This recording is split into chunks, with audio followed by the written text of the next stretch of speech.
Running a meeting is not as easy as it looks. Hey, I am Chuck the bureaucrat, and the other day one of my subscribers asked a really good question. How do you run a meeting? And that is a really big question. I mean, there's just all kinds of meetings. You've got working groups where action officers are coming together. You got councils of colonels where people are making sausage. You got general officer steering groups where people need to be making decisions but often are avoiding it. And then you've got your regularly scheduled meetings that are like battle rhythm events. And then you've got things that happen annually. So there'll be a meeting that ramps up and then fades away. There's nuances to every single one of these meetings, and I could bore you to tears with the nuances, but I think we can boil this down to 4 things that every meeting needs. Introductions, a purpose, a chance to talk, and do-outs. So first things first, you always want to do some kind of introduction. If you're doing an initial kickoff, you might literally go around the room and have everybody introduce themselves and say what office they're from. Especially when you're going to be working with this group for a while. You want to make sure that you've invited the right people and that you haven't overlooked an important office that you're going to need help from. Plus, these initial introductions help you build a mailing list, so it's worth the time. There's another situation where you might want to go around the room, and that's where you are the new guy who is going to be running the meeting, but most of the people at the meeting already know each other. That happens a lot in like quarterly council of colonel type meetings. In routine or formal meetings, the introductions are more focused, and the goal really is to let the audience know who's at the head of the table. So you might say, I have the Chief of Staff and the Deputy G3 with me today. And this is particularly important if you've got folks out there in VTC land. Another variation on introductions is to focus on the new guy, and this is especially true in big meetings where everybody knows each other. If the G4 rep is new, you might give him a chance to introduce themselves, and you might point out people in the room that he's going to need to know. Hey folks, Terry Richard is our new G4 rep, and hey Terry, you probably already know Miss Collins from G3, but you're also going to want to work with Major Cooper down in G1 to get those vacancies filled that you guys have been working on. There's another version where you reintroduce somebody who's returning that some of the people at the table might not remember. I'd like to welcome Colonel Dobkins. Some of you might remember Major Dobkins. She used to sit right where you are, Todd, before she went off to battalion command. See, I told you, there's like endless nuance to this stuff. Okay, the next thing that every meeting needs is a purpose.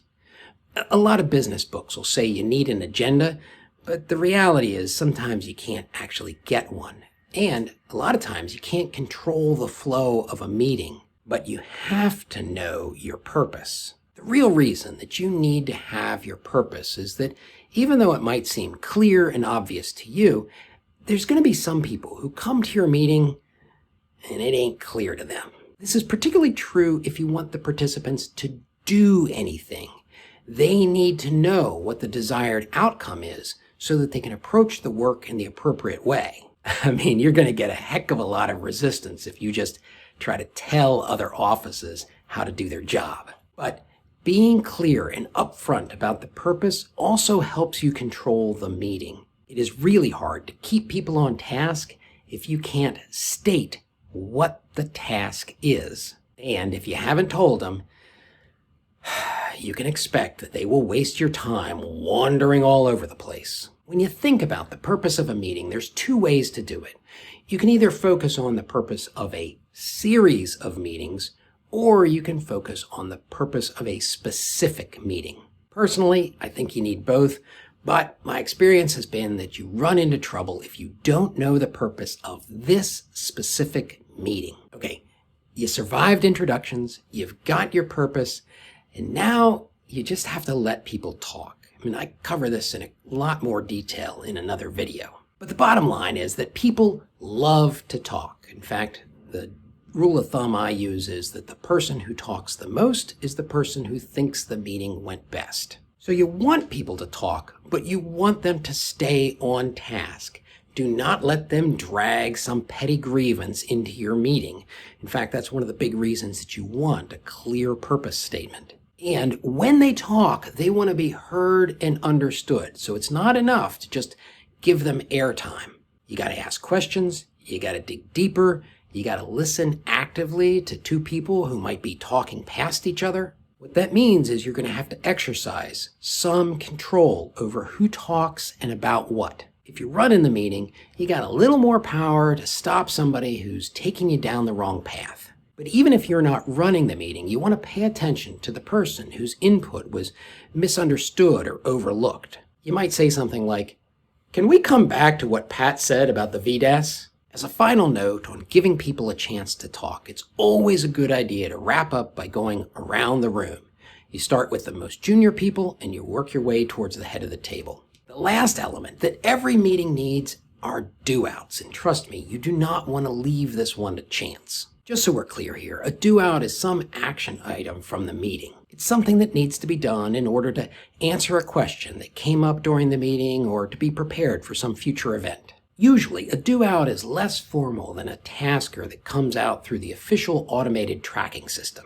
But there can be some overlap. Some do-outs become taskers, and some are just managed within the scope of the meeting. But a good tasker is going to include who's going to do it, when they're going to do it, and what they're going to do. And just as a little aside here, if you don't identify who's going to do a task, it's not going to get done. Anyways, one of the biggest organizational mistakes you will ever see is an expectation that individual members of a meeting are going to collect their own do-outs. It's not just that people don't voluntarily assign themselves more work. It's that two reasonable people can listen to a whole discussion and come up with two very different conclusions about what the do-out is. You don't want chaos, so you got to ensure that the do-outs get collected. Personally, I've tried chairing a meeting and collecting do-outs, and that can be a lot to juggle. Plus, do-outs have this strange self-assigned quality.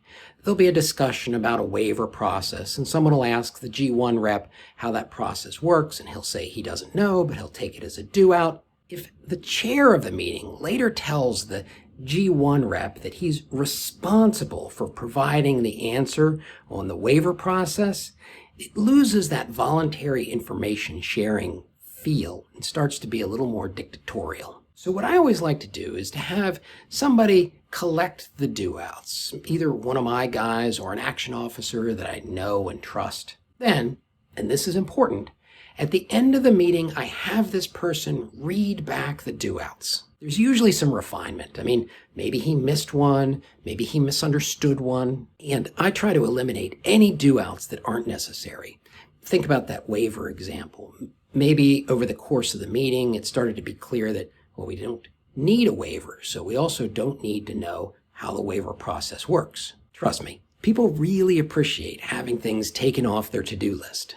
And then you just got to publish the do-outs and make sure you get responses from people, but I'm sure you can handle that. So you want to run a successful meeting? Well, make sure you've got the introductions. Be able to at least tell people why you're meeting. Give folks a chance to talk, and then collect your do-outs. From there on out, it is just a matter of refinement and practice.